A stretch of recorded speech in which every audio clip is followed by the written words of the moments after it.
Welcome back to Studio Wesley Annex, the audiovisual podcast where we break down the lectionary text of the week. I'm your host, Sam Stiles-Williams, and I'm not only joined by these lovely people, but also, guys, I got like a liquid haul today because I haven't been hydrating this whole week. So I got water, I got coffee, I got a sparkling water, I don't know why I still have this out. I have a Coke that I don't think I'm going to drink. Guys, I'm so ready.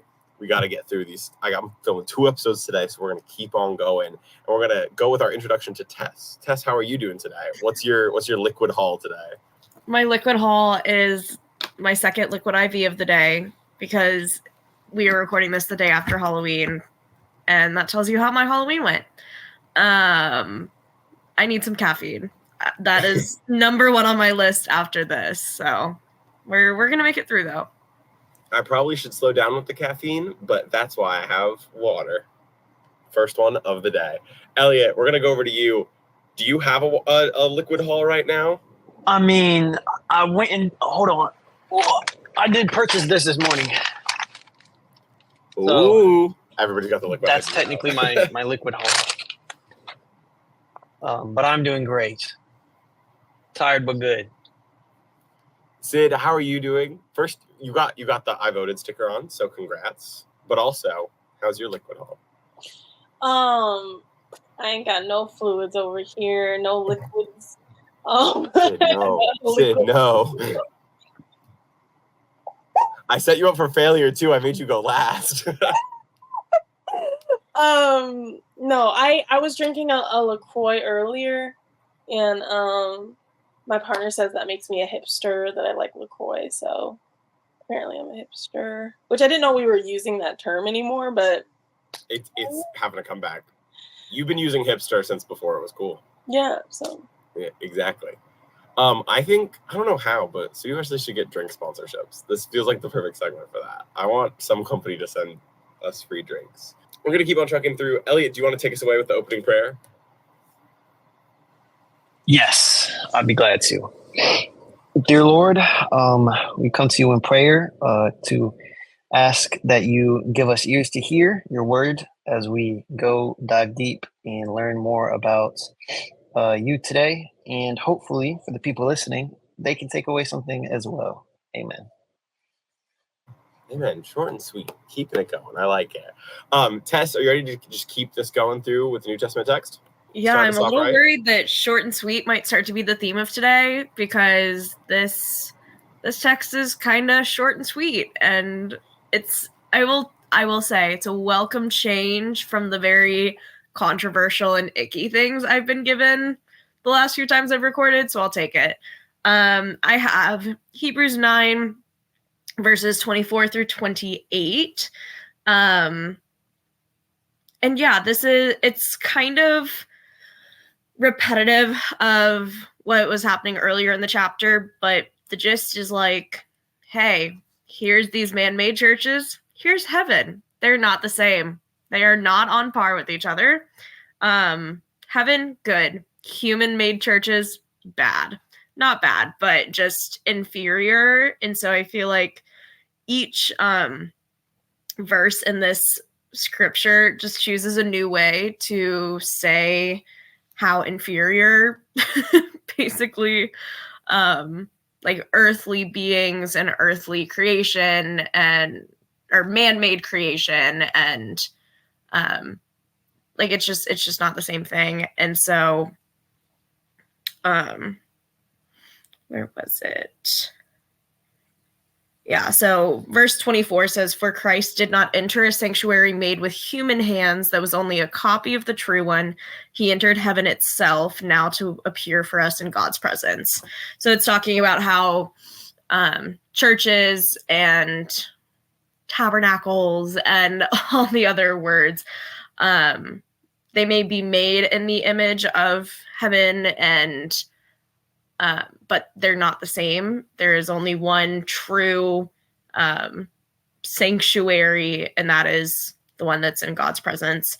And so it's pretty straightforward. This text is pretty straightforward, but I did start thinking about this idea of like, I'm sure we hear all the time that like church is not a place, it's a people, blah, blah, blah, blah, blah. But it's true. And I think this passage reinforces that, because it's saying like, you can build the nicest, fanciest building, it can have all the rooms in the world. That's not what matters. It's about the people that you surround yourself with, the people you choose to worship with, and the God you choose to worship. So yeah, pretty straightforward, but I'll gladly accept the break from the ick. So I'd love to know if any of you have other things that you can pull from this. Yeah, I guess I just want to add on to what you're saying. That I think it's interesting in scriptures like this, where the kind of comparison is made between like the physical and then like the like kingdom of heaven, or like heaven, or like, you know, in its purest form or whatever, right? Like we're making these kind of like, we're drawing the pictures of the things, but then there's like the actual thing, you know. We're just mimicking, we're trying to like construct something that resembles the divine. But I think it's interesting from like a sociological perspective, because it's like, we do this thing, humans, all throughout forever, is humans, we're so smart, we have these big brains, and we have all these tools, and then we make these societies, and we make all these rules in these societies, and then at some point we forget that the rules were made up. You know what I mean? Like we forget that we made up, we constructed the thing. And this happens in governments, this happens in religious institutions. It's like at some point it takes on this like life of its own, when it's like, yo, we actually wrote that book. Remember when we wrote that book and then we said that that book was really important, and now that book's really important, and we act like it's like unchangeable, or like that it can't be flawed, or like that it's beyond, like that it is the divine, when really it's just an imitation of the divine, or just a piece of the divine, you know, like maybe it's just one piece of it and there's a bigger picture. And I think about this all the time. It's like the hubris of like humanity to think that like something we make is like infallible and like perfect, and like, I don't know, but it's something I think about a lot. And I feel like when you can like wake your brain up from that state, you know what I mean? From like being kind of like, oh, this is just the way it is. This is the way things are. This is the way churches are. This is how we do religion, like XYZ. We can kind of like grow more and like begin to really think constructively about the way we're engaging with our faith and these institutions, and see them as malleable things that like, when we learn new truths about the goodness of humanity, and or we're trying to like include people who have been historically not included, we can do that. So that's my thoughts. Yeah, I don't really have too much to add. It is a pretty straightforward section, but I like something that this had me thinking about is like all throughout the Bible and all throughout like just human existence in general, we've always tried to like answer questions that like we can't answer. So like in this text, like heaven, like what we think like heaven would be like, but like when you read it and like you know, obviously we have places where heaven is described and try in a form that we can try to understand it, but like what's crazy is we still have no clue, like we will never be able to find out, I mean, unless we get there, what heaven is really like no one knows. So like I had to think about it, because when I'm reading about it, like, oh yeah, like heaven, but like I don't know, this verse kind of made me step out and kind of rethink, yeah, we don't really know what heaven even looks like. That was just one thing that was on my mind. And what another thing as well, I think the first verse 24, for Christ did not enter into a holy place made with human hands, which was only a copy of the true one in heaven. So it literally like Christ did not enter into a holy place like made of human hands. Like, so heaven's not made of human hands, right? So like, and then it goes on to talk about that. So anyway, there's basically just some basic stuff I was thinking. It is a straightforward like section, but yeah. Okay, so here's my thing. I have had coffee. I'm drinking coffee right now at 3 p.m. And I've also been having a conversation with Derek that we were talking about with something else he's doing. And so it just got me think. Both of those things combined made me read this in a very different way. So I'm actually gonna like say my point and then ask a question to you guys and like keep this one going, because I do think it's short and sweet, but I also think there's a whole other layer that's not talked about it in it. So okay, we're talking about the sanctuary made by human hands, and God does not enter into that place in the stereotypical way or in the way that people think. Jesus is not coming in and sacrificing himself again. Jesus did this one time. It says at the end how just as it is appointed for mortals to die once, and after that judgment, so Christ has been offered once to bear the sins of many. So this thing happened, and it will not happen again. It happened in a very specific way, and Jesus does not enter and embody our physical sanctuaries in that way. So, like, when we're reading this, I read this, and my immediate thought is like, okay, so like, what is the role of church? Like the physical space. If it is not to live in this constant cycle of like, remember when Jesus died, like keeping that going and remembering the whole life cycle of Jesus. If it's not to do that, then what is the role of the church? Because I don't think this is saying that like church is not important. I do think that church has a really pivotal role in society, but like, what is that? Because I think we get wrapped up, kind of like what Sid was talking about, of our way of lifting up institutions. We get wrapped up in, we go to church because church is going to talk about Christmas, and then it's going to talk about Easter, and then we're going to restart, and it's going to talk about Christmas, and we're going to talk about Easter. But like, what is the point of the church? If this is saying that that cycle happened once and it was very, very important, then what becomes the role of the church on earth? Because I think there is something to do. Like, I think the sanctuary made by human hands plays a really important role. But what does that become if it's not to revisit that cycle over and over again? Well, I'll just add here that I think that's a really interesting question. And something I actually think about a ton as somebody who's like really critical generally of church as like a institution, and is really pro separation of like church and state. And so I think that, yes, I have a lot of critiques for the church as an institution, right, in our country. But I think all the time about the organizing power of the church and how it has all these like resources, these buildings. People go there every week to meet and like sing songs.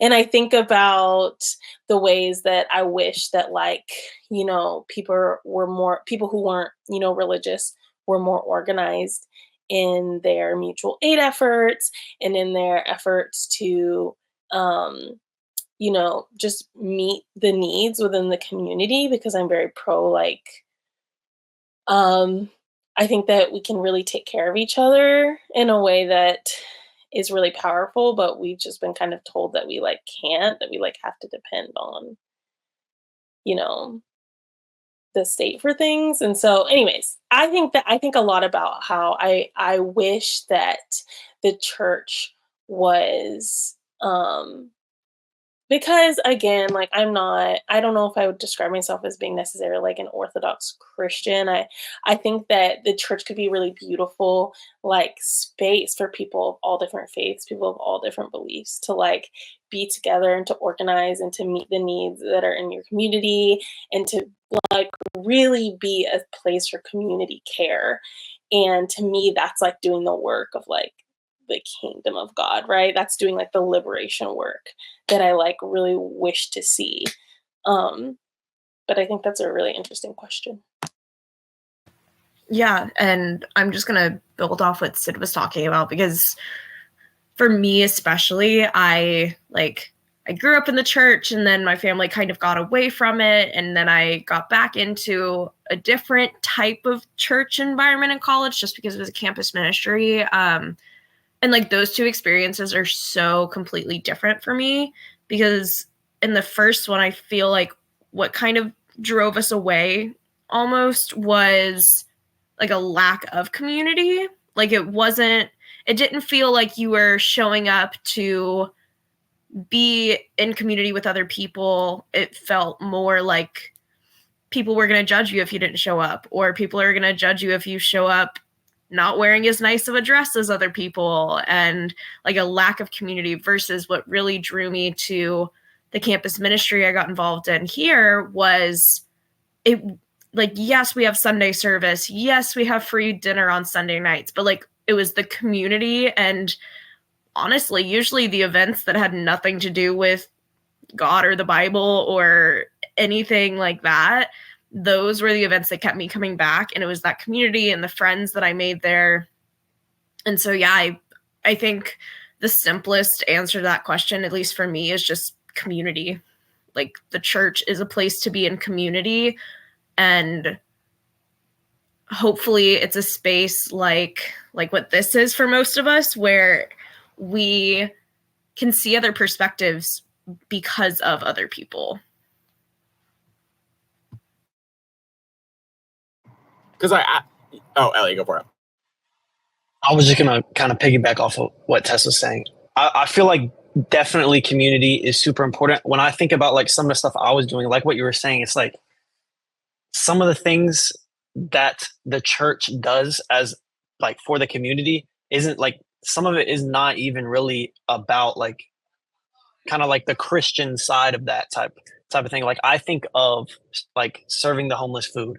Like that was something I did with my church for a long time. Like it was at least like 3 years or something like that. We did that every Wednesday night. And that grew. I knew so many different people in my community. So many different people are getting fed and getting helped. And it's a beautiful thing to see. So I definitely think working in your community is something that the church is supposed to do. And who we as Christ followers need to be doing as well.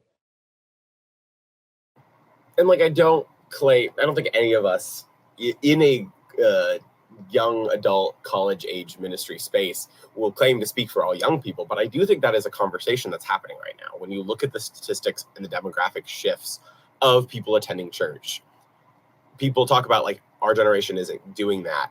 And I think to myself about like the conversations I've had with people, which is purely anecdotal, but a lot of it is that conversation of like, but what does the church do?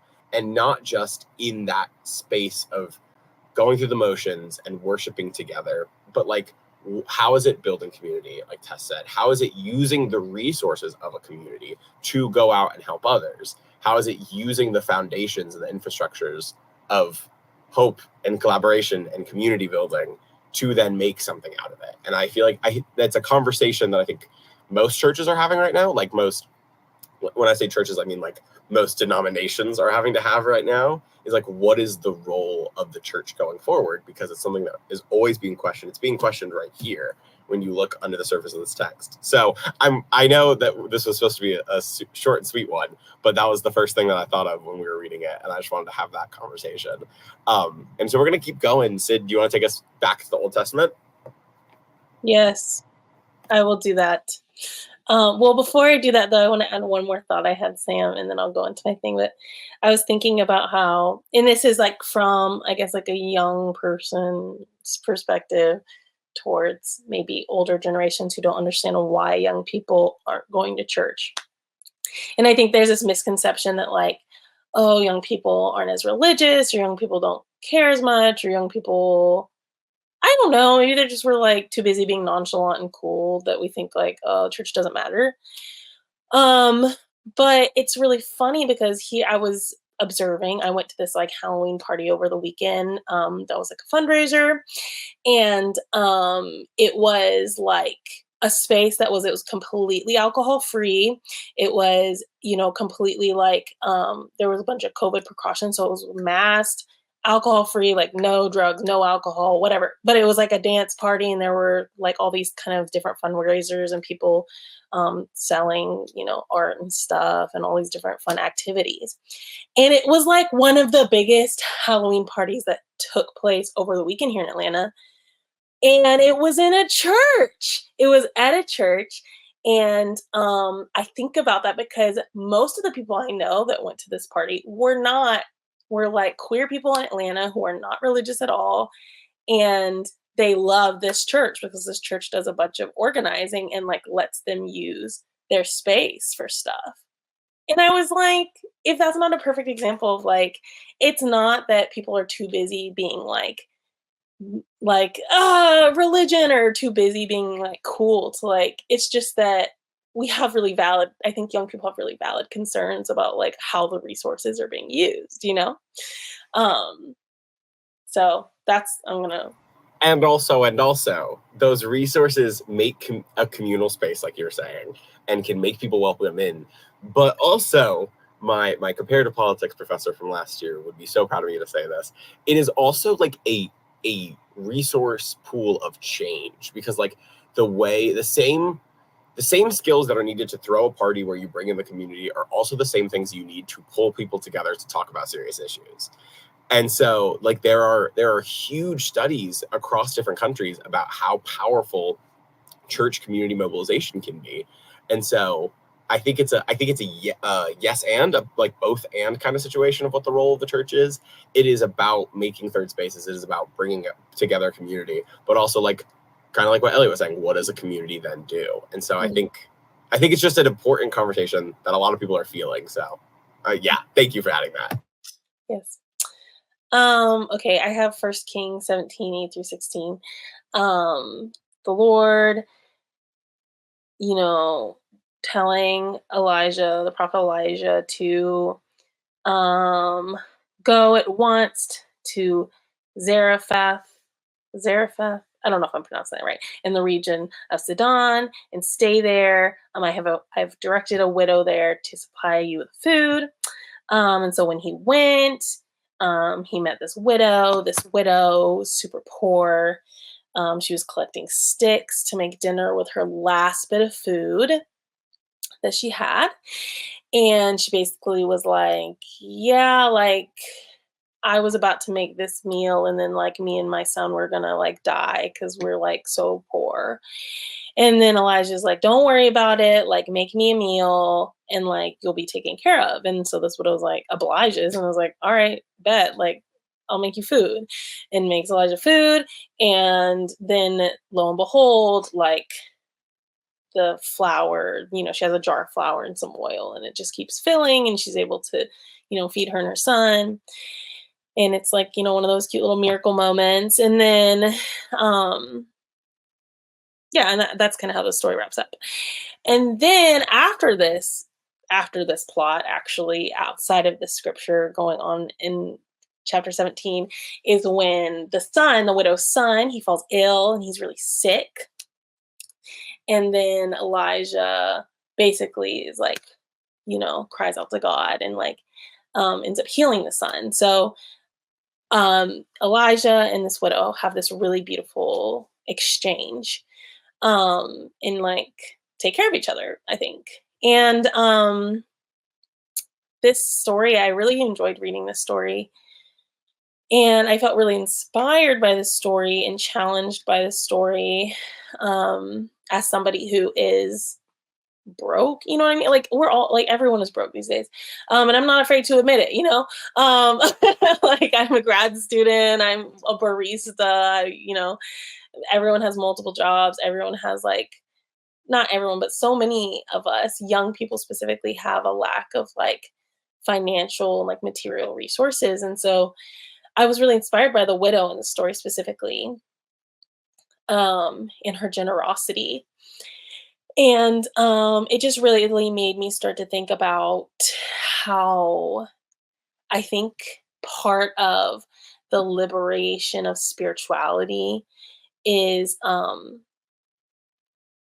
having faith, even when things feel really scary, and like in this moment, I'm sure she was scared. She's like, I'm running out of food for me and my son. Like, I don't know what I'm going to do.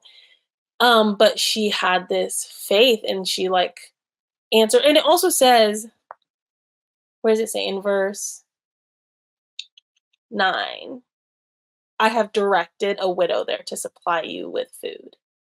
And so, yes, we have Elijah answering the call, go to the city, be with this widow, heal her son. And we also have the widow answering this call, like feed him, even though you're scared and you're like running out of resources. And anyways, I felt really inspired because I think it's really easy for me and so many of us as young people to feel like, what do I have to offer others? You know, like what resources do I even have to offer? I don't have any money. I don't have any time. But so often it's more so about like what can it's actually a scarcity mindset. I think that we adopt that we have to like what we do have, we have to hold with really tight hands because like what if like I help my friend, what if I feed my friend and then like I don't have a meal next week or you know what I mean? Like we just it's this clenching, it's this fear of like wanting to be taken care of course. But when I think about community and like honestly all the conversations we've been having up until this point, I think about how we're so much stronger when we're generous with each other and when we really stretch ourselves and challenge ourselves like what can I offer the people around me? Can I cook my friends a meal even if it's just spaghetti and noodles? You know, can I offer my friend a place to stay when they're having a bad night and let them sleep on my couch even though like I don't really necessarily want company tonight, you know? Or can I go volunteer even though I have a super busy schedule and just like, you know, maybe set aside one night? You know, how can we challenge ourselves? And then in turn, how can we also articulate our needs to others and let others support us? And so it's like this reciprocity, right? Of the widow and Elijah reciprocally taking care of each other and supporting each other. And I think that's really beautiful. And I guess my last bit is that it really makes me think about, you know, growing up poor, something I observed a lot was this phenomenon where like a lot of poor people, specifically like non-white people, is from my experience of what I observed, is like it didn't matter how poor my family was, like when you went to their house, they were going to feed you a meal. Like it's just a part of the culture that like we're feeding each other meals, we're hosting each other, we're taking care of each other, you know. Even when my family was poor, like my friends were always welcome to come over to our house and we were going to stretch whatever we had to feed everyone, you know. And I think that's something that one of the really unfortunate things that hyper individualism and white supremacy culture has done to us is make us think that like we have to only protect the, you know what I mean, the nuclear family, the people that are, but like what if we didn't, you know, what if we didn't, what if we challenge ourselves to be for our community and to be really generous as a spiritual practice? And so that's what this makes me think of. What do y'all think? Yeah, I mean, I think reading this really help put in perspective for me, a college student, like the Lord does provide. Like if you trust in the Lord provides. And I know that's been true for me in my life, but like also something that I don't want to skip over either is yes, the Lord provides, but I also don't want to be the type of guy who like obviously I'm not like, you know, the best financially right now. I'm a college student, but like I'm not going to be the type of guy where I'm not going to help out a friend for, you know, certain things, help out a friend. And then if I don't help anyone out and I'm going to be like, yeah, the Lord provides for me. And it just feels weird. You know what I mean? Um, so similar to what Sid was talking about, just like offering myself to other people, regardless of whatever like situation that I'm like in. Like I know like maybe the first 2 weeks that I got here in Nashville, I was driving to get gas and my car got declined. So I had to use my credit card. And this dude walks up to me and he's like, "Hey man, it's been blah, blah, blah." Basically, he wants me to fill up his gas tank. It was like $20. So I was just like, all right, let's do it. So I put it on the credit card, filled him up, and somehow, we made it thanks to the Lord. So that's why I feel like if we can get past that barrier of opening up ourselves to other people in a way of not just like financial help, obviously, but also as someone to talk to, being there for people when they need someone there, checking up on people, making sure they're okay, even just on an emotional level. I feel like that is also very important, especially being a college student, for sure. So yeah, this story has been very eye-opening for that reason, for sure. Okay, they need to get a new host for this show who's not a poli-sci nerd, because this is getting tiring. But here's the thing. Sid, I agree with everything you said. And there is, especially when you're in activist spaces and in different nonprofit spaces, you talk a lot about that culture of giving and that culture of, even when you have a small amount, being able to provide for people just because of survival in community and how community builds in that way. And so this is entirely built on my thoughts on my section later, which is about widows, which I will get to later, so I'm not going to spoil all of that. But my thing in this story is yes, we should lift up the widow because she is so generous, because she has that mindset of community and helping others. And yes, we should be trusting in God. But my thing is, what do we take from this? And I 100% believe in a separation of church and state. Yes, that is inherent. But I think if you are someone who's fueled by faith, what are you supposed to take from this? And how are you supposed to make a system that works around that? Because what I wrote down was Christians are meant to act like God. God in this story provides food security and healthcare for a protected class. So what does that mean for us? Because those are the two parts of hierarchy of needs that are settled in this story. And it is in this story is through the miracle of God. But in real life, when sometimes that doesn't happen, and I do believe in always trusting in God, but when that doesn't happen, we can't just keep saying, for specifically governments and people in positions of power, we can't just keep saying, well, people need to give more, people need to be more generous, and they need to trust that God will provide. Because if we're supposed to act like God, and God provides these basic needs, then shouldn't we make society do that too? And I'm going to talk about that later, so it'll come up again. And also, I'm in a public policy class that's wrapping up right now, so I'm talking about this all the time. So this is a very biased take, but that's what I got from this, is that the example that God sends is that a person who is in the most need has their food and their health met. Those things are taken care of. Yes, it is because they're trusted God. Yes, it is because they are faithful, but also those needs are met. And so I think that we should also work to meet those needs with people in our communities.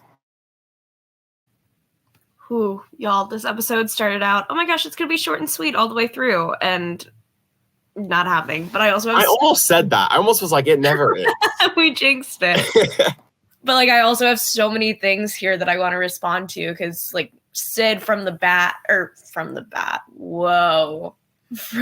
get-go, right off the bat, there we go. Yeah, just everything you were saying. And Eliot, when you were talking, I also had this idea of I think, at least for me and my friends and just our generation in general, I think people, when you hear you should give to others, everyone's mind immediately goes to money. And it's oh, if I'm trying to, when I'm talking about a gift from someone, I would much rather get time, quality time with them, or just effort into making plans and intentional plans, rather than, oh, go buy me a meal. I so often will Like if somebody pays, or if I pay for someone else's meal and they're like, oh, how much do I need to Venmo you? I'm like, dude, it was like $6.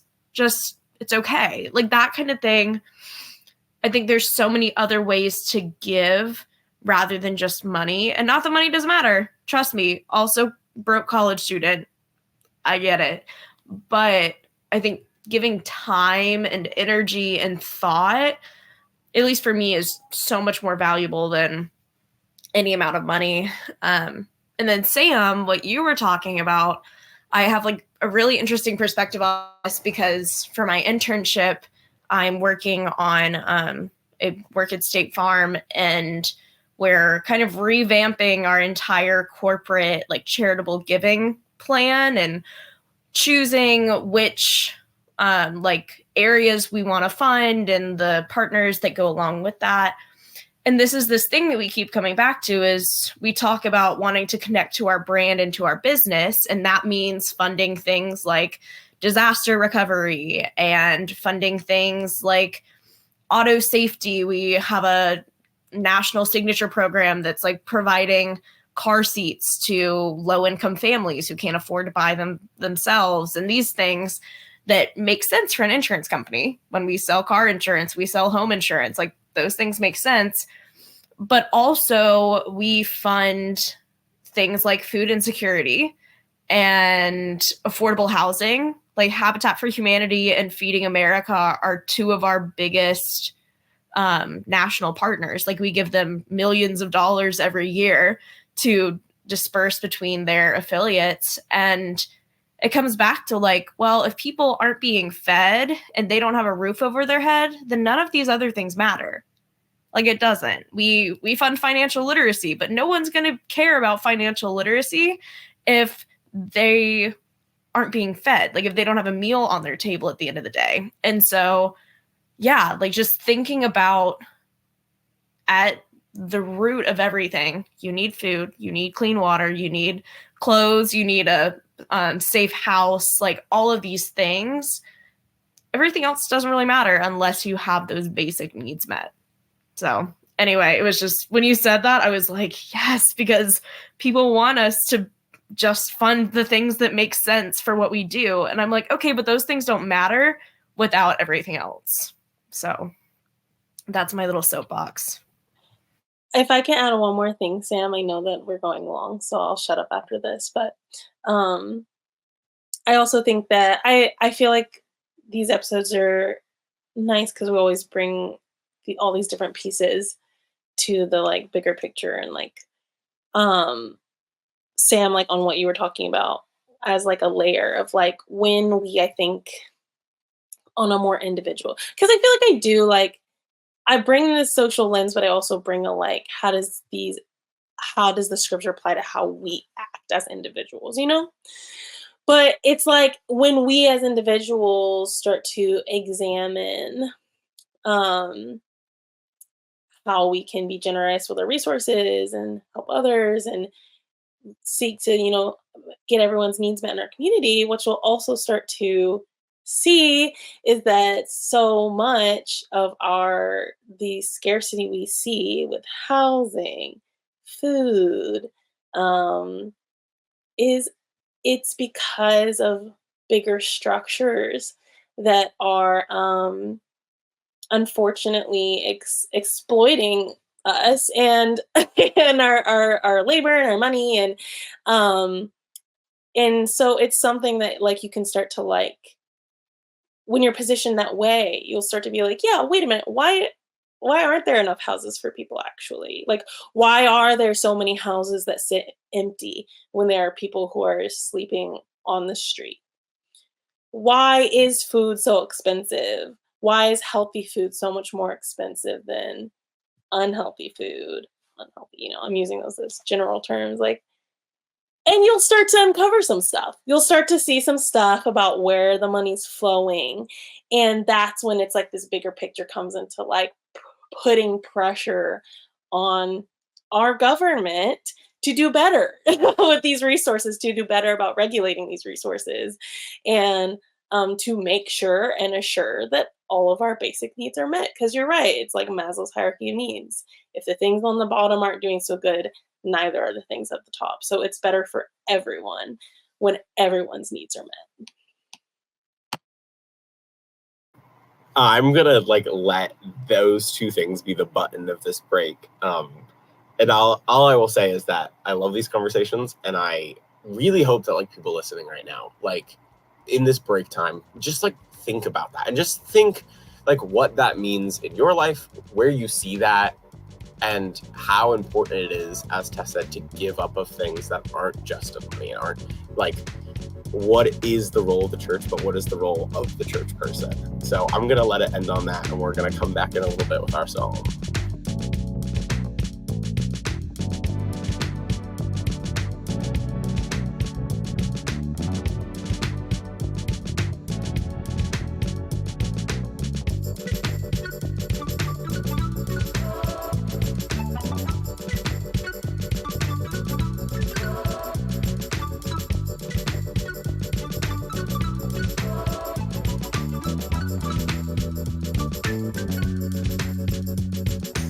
We are back, and we are going to go through to Eliot's psalm, which Eliot has promised that a psalm is quick, but I don't know. We've promised that a lot of things are quick this episode. So Eliot, let's see how you do it.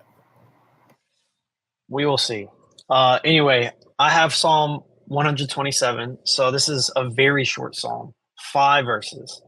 And basically what it's talking about is, so 2 things. First thing I will say is, when you're reading this psalm for the first time, I feel like there's a very surface meaning that can kind of be gained from reading it. So I'll just read one verse, for example. Unless the Lord builds a house, the work of the builder is wasted. Unless the Lord protects a city, guarding it with sentries will do no good. So this has me thinking when I'm reading it, okay, so nothing we do is worth it. Right, but that's clearly not what's going on, right? That literally, I'm not even kidding. When I read the psalm for the first time, that's what I okay, so none of this really matters. But no, so if you go deeper into it, you can start to pick some things. And for example, how joyful is the man whose quiver is full of them. He will not be put to shame when he confronts his accusers at the city gates. Yeah, so what the psalm is trying to tell us is if I feel like the Lord has to be the center of a lot of things that we're doing. So I think that's important. That's something that can be gained from this, because it's talking about, this it's very similar to build your house on God's land and you will prosper type of psalm. It's very much center yourself in front of God, show how can you put God at the center of your life type of thing, which is what I get from this.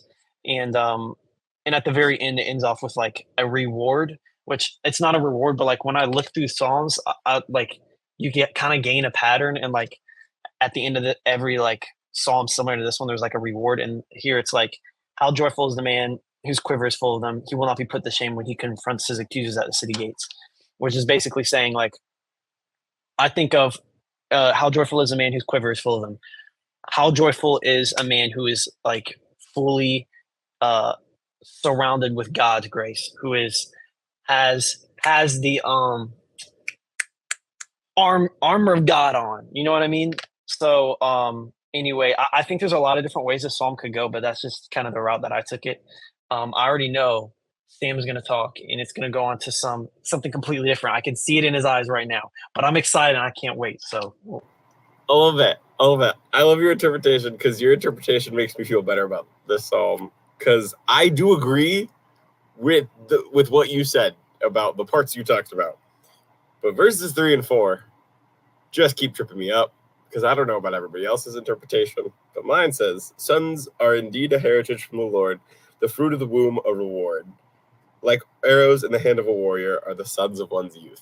So I completely agree with everything else in this psalm. There's a really loud motorcycle. The extremely historical, male-centered take in those 2 verses jump out and are icky and weird. to steal Tess's verbiage of it. But yeah, the rest of it, I completely understand. And like, I think it's a good lighter psalm of it's not going into the hardship. Can you guys hear all the construction in the background? This is crazy. It's not going into the hardship of how to build upon the Lord and build with the Lord. And I don't think it has to. I think it's light and breezy, except for verses 3 and 4, which there's a lot of construction outside. So I'd love for someone else to pick up on. Yeah, I don't know. I'm having a really great time this episode with, I think all of us are like, okay, this is kind of straightforward. Cool, check. And then we take it in a completely different direction. Yeah, I don't know. I'm having trouble articulating it in any better of a way than either of you have. Like, yeah. Eliot, when you started off, where you were like, literally nothing we do matters. Like,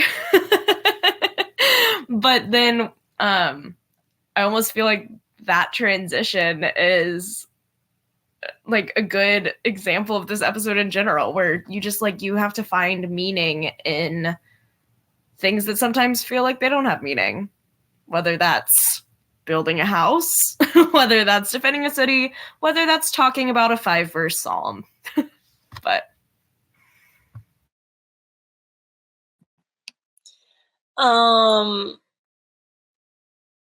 actually agree so much, Sam, with like, I was reading this and I'm like, I feel like I understand this. And then I got to verses 3 to 5 and I was like, I don't think I understand this.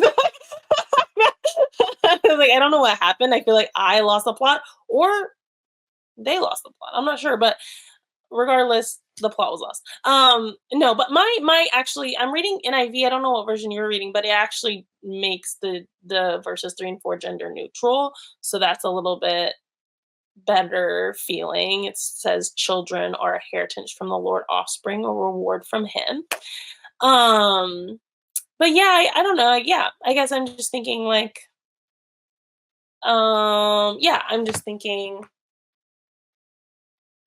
maybe it's right. Maybe like everything I do, what really matters is my intention, and that I don't delusion myself into thinking that like I'm doing everything in my life with my power alone, you know? I guess is my biggest takeaway from the first portion of this is like the school I do, all the effort I put into my relationships, all the efforts I put into my art and my career and blah, blah, blah.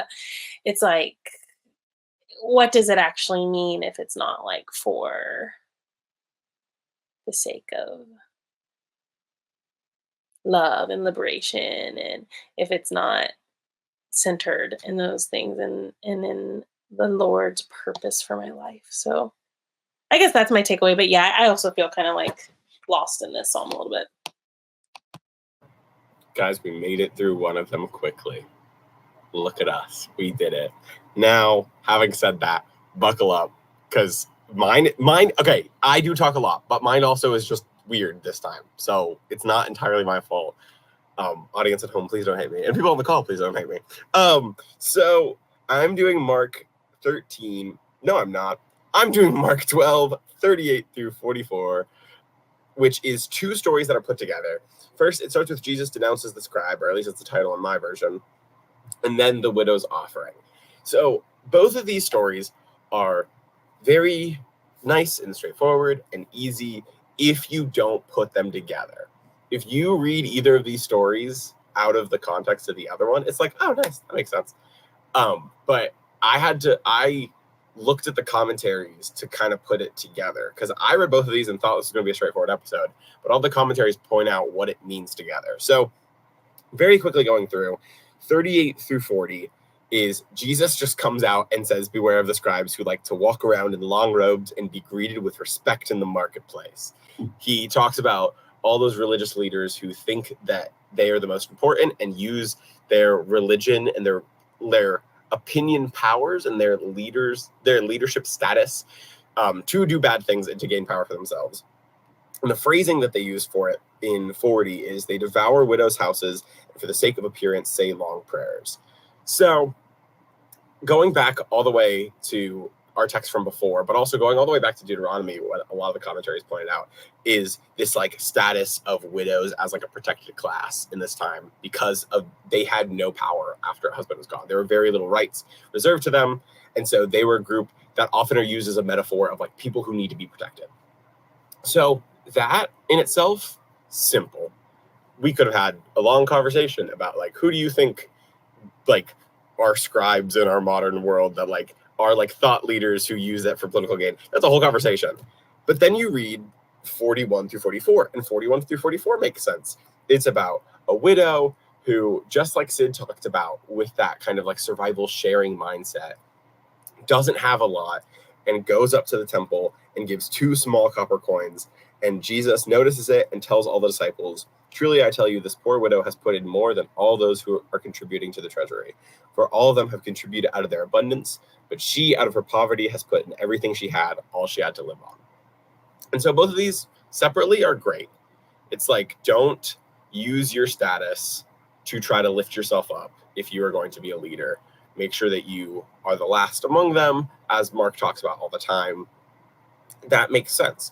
41 through 44 makes sense. Give all that you have even when you don't have a lot. Kind of like what Eliot said, trusting fully in the Lord even when you don't have all the resources and being able to fully give away your possessions. Again, another very Markian concept. But then you put these together and you notice that they're both, one is talking about how the religious leaders in the institution take advantage of widows and devour all that they have. And then the one right after that is about a widow going to the institution of the temple and the treasury and giving away all that she has. And one's being condemned and then the other person's being applauded. And when you put them together like that, it gets a lot more complicated. So I looked at commentaries because I'm not smart enough to figure this conversation out and how they play together. And one of the things that it talks about is how you read Jesus's comments about the widow. Because some say, is he desperately saying this? Is he saying it with a bit of like holding back because of this? He's watching this woman who's giving away everything that she has. And does he think that she is being taken advantage of? And there's a really complicated, long conversation that I don't think any of us like fully can speak to on this. But the quote that like sums all of it up was from one of the commentaries I read that said, maybe the widow's offering is both an expression of trust in God in the midst of the world comprised of broken people, systems, and communities of faith. Like, can we hold both? Can this be this widow sacrificing everything she has and being really trusting in God while also giving away all that she has to an institution that Jesus has been talking about has problems? And so with that, of course, I read this and read that commentary and was like, okay, we are a couple days from the election season. And we have a lot of broken systems. I think that's something that comes up in this podcast a lot. That's something that comes up in conversation and in life a lot, is the broken systems that we have, not just in the United States, but in the world. And so what does that conversation look like of being faithful and trusting in God while still working and living within these institutions that are deeply broken? Because this widow, it is not her fault that she is having everything taken away, but she still does it trusting in God. So I know that that leaves y'all in a really weird place to comment on this, but I really want to hear other thoughts about this because I think it's really complicated and I still have like conflicting thoughts about it, but I want to like have a conversation about it because I think the commentaries that I read at least do an interesting job of like trying to hold both. Yeah, I don't know. I think all the conversation about institutions and the juxtaposition of these two stories back to back, like very much calls attention to it. But what I really took from your commentary, Sam, was you said something about like the woman giving away, or the widow giving away everything she had as a sign of trust in God. And that was just like, I don't know, that was a really insightful take on it and just an articulation that I hadn't really thought of before. As a like, that's her showing that trust, like sacrificing, not necessarily because she knows she's going to get something in return, but doing it because she trusts and has faith. And I just think about even, you know, in our own lives, so many things that we do are transactional. And what if instead we could just kind of like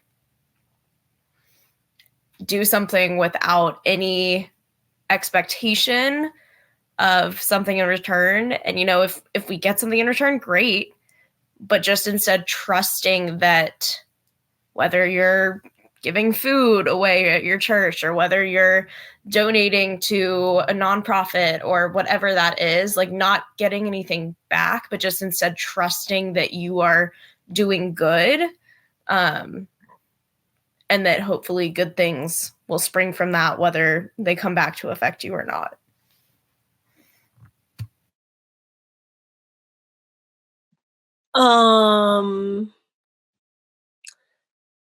I've been like doing a lot with my brain at once because I've been trying to like really take in what y'all are saying. Also, I'm like cooking up how to like say this without, I'm not trying to make an argument for anything. So I guess the comment I'm going to make about the election in regards to this text is that there's been a lot of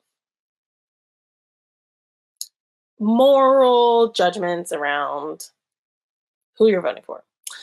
And not specifically, at least for me, who's in a lot of spaces, with like, I navigate kind of like two different worlds of people who are more like moderate Democrats and people who are like leftists, right? People who are like left of the Democratic Party, right? So we don't have to get into political theory, but those are the people that I feel like I'm around the most. And there's like a lot of like, there's a lot happening over on that side of the political spectrum right now.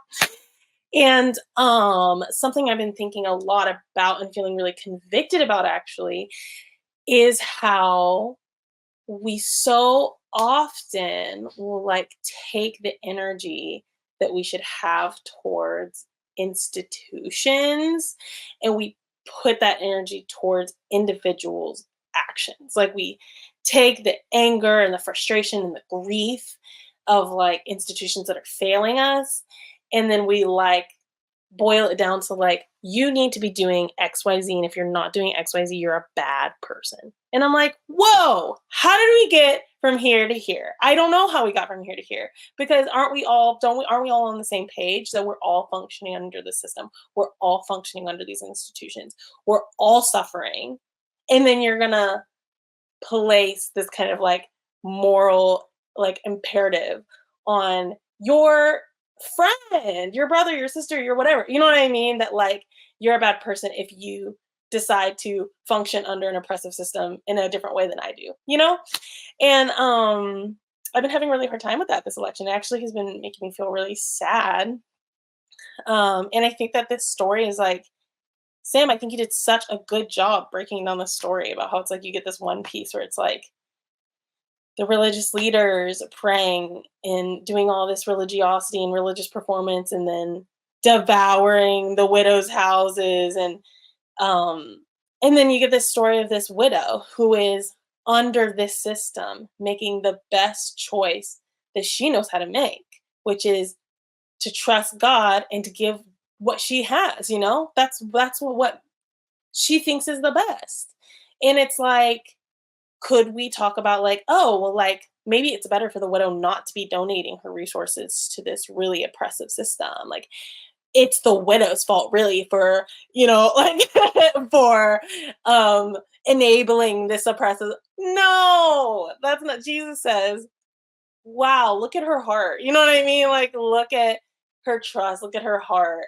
And we can save the rest of our anger and frustration and energy to organize and critique the greater systems, you know? And so that's what I'm feeling. That's what I'm feeling. Okay.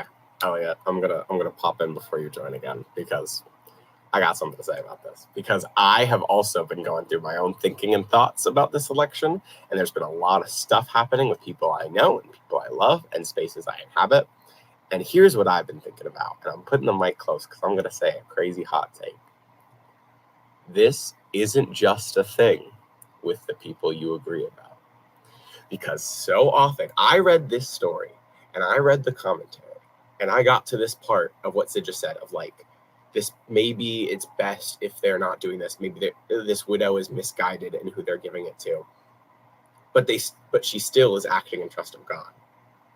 And so what if the people that we see as political enemies, and what if the people that we absolutely cannot fathom how they think that way, are also people just acting in what they believe? And that sucks. Like, that's hard. And I'm not saying it's not. And we can go into a whole conversation of how we view who we specifically say is our opponent in this specific moment, in this time.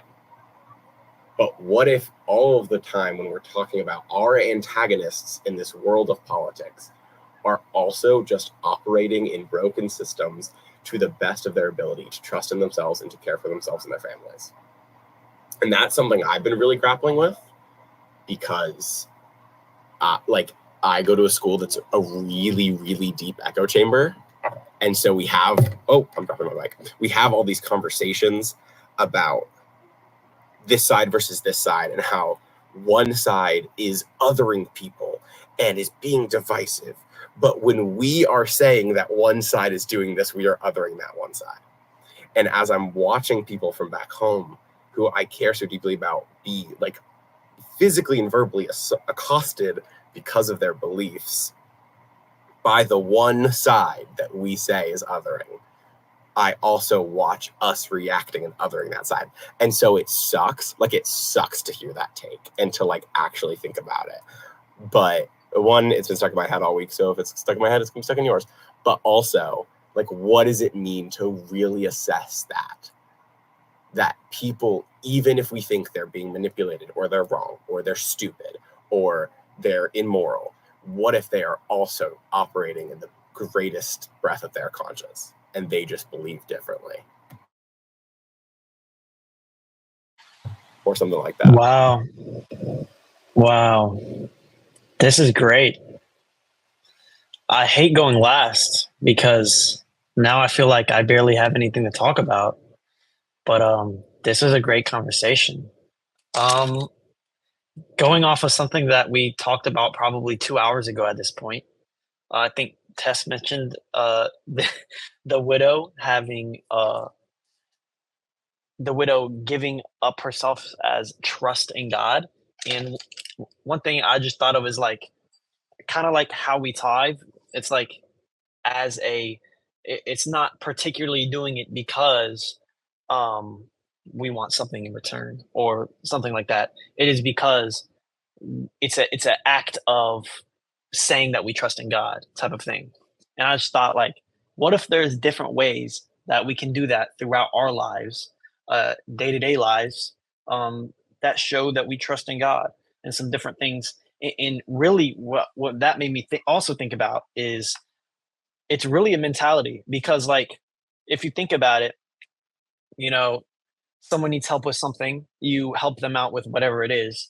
And then you could do that out of like the kindness of your heart. But you could also help people with the lens of, I'm trusting that God will help me provide whatever I need to provide to this person, and I will be safe doing it. So anyway, very different than everything that we just kind of talked about, but that was one thing that I had to add. But yeah, this great conversation. Great. Eliot, I feel like you're turning into Derek. That was a great Yeah, no, I don't know what I have to add. That was really, really good. Tess. Yeah, that was very, as soon as I started with wow. Wow. You're Derek and me. Tess, this has been such an episode. Can you please close us in prayer? It's time to close. It's time to be done. This might possibly be the longest Annex episode ever recorded. Dear Lord, thank you for bringing us here today. Thank you for opening our minds to the perspectives of others and having difficult conversations and realizations that we are all human, and choosing to believe that everyone around us is acting to the best of their ability, and just help us and the people around us to trust in you, to trust that the right thing will happen, trust that we will be safe, and that the institutions that exist in our lives can improve and be better, and that we can be a part of that improvement. In your name we pray. Amen. Amen. I don't think we need a closer, not just because this is such a long episode, but I just want to thank everybody for being here and thank you all for watching. And we will see you guys next time. Bye, guys.